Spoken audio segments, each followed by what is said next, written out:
Mon grand-père était de Vernantes. Et là, il y avait le chemin du sel. Ils avaient pris ce chemin-là pour venir se réfugier en France. Naturalisé français, reconnaissant envers son pays d'accueil, le grand-père de Jean-Louis Torche sera volontaire en 1914 pour partir au front. Pour nous, c'est notre héros. Il portait le drapeau, c'était quand même, pour nous, c'était quelque chose d'incroyable. Un grand-père italien qui porte le drapeau français, qui a la reconnaissance, c'est vraiment beau. Envoyé en première ligne, Donato Dalmasso a connu les tranchées, les horreurs de la guerre pendant 4 ans.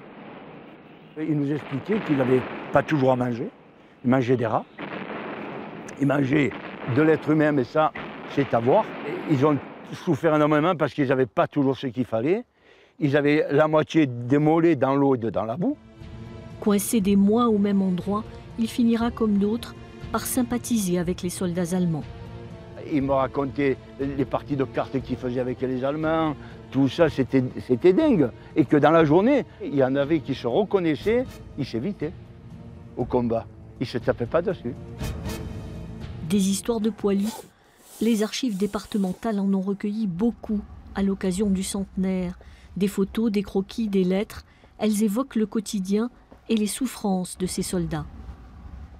Bien chère mère, toutes mes brûlures sont en voie de guérison. J'espère être évacué sous peu en arrière, où je serai bien plus tranquille et loin du bruit du canon. Devenu incapable d'écrire à cause des gaz, le jeune niçois confie à un tiers le soin de rassurer ses parents. Monsieur et madame, je suis auprès de votre fils depuis qu'il a été pris par les gaz. Il est en voie de guérison et c'est ce matin même qu'il a commencé à y voir clair. Ayez du courage. Jean Pélassino est mort 2 jours plus tard. Quelques jours plus tard, effectivement.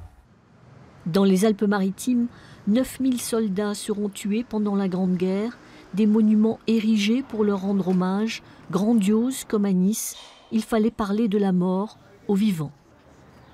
Des millions et des millions d'anciens combattants étaient encore vivants. Et c'était le moment de rappeler ce pourquoi ils s'étaient battus et ce pourquoi aussi ils considéraient que les hommes politiques de leur époque étaient indignes. Car les valeurs pour lesquelles ils s'étaient battus, ils considéraient souvent qu'elles étaient oubliées. D'où ces monuments avec des plaques pacifistes comme à Clans, maudits soient les responsables de la guerre, ou à Peille, tu ne tueras point. Des monuments riches en symboles. À Antibes, le poilu est vainqueur, mais il n'est plus de ce monde. Il porte l'arme à gauche.